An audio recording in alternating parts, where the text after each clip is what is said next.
Welcome to Black History Storytelling with Miss Amelia. Join us as we sit at the knee of an elder as she tells us a story about the Honorable Dr. Martin Luther King Jr.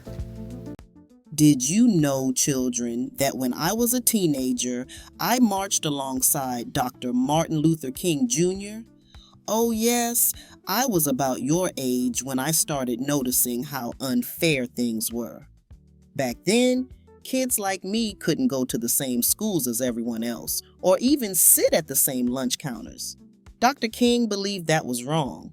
He taught us to speak out peacefully, with love and courage. I joined him and Reverend Jesse Jackson in marches, like the Selma March, where we walked for miles even though people yelled at us or tried to scare us. But we kept marching because we knew we were fighting for something important. Because of Dr. King, so many things changed. Black people were finally allowed to vote, schools became open to everyone, and people could sit anywhere they wanted on buses or in restaurants.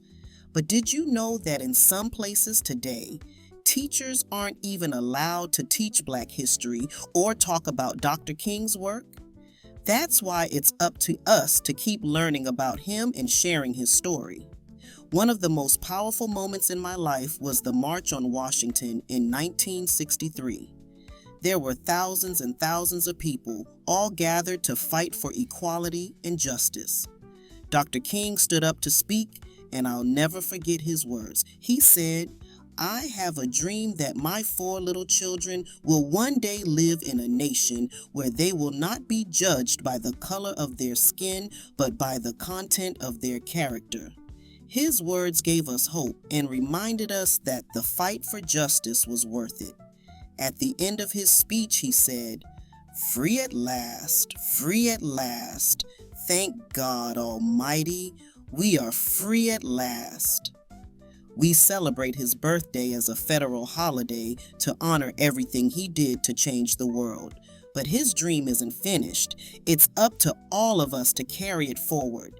You can do that by being kind, standing up for what's right, and treating everyone equally. That's how we keep Dr. King's dream alive. Okay, babies?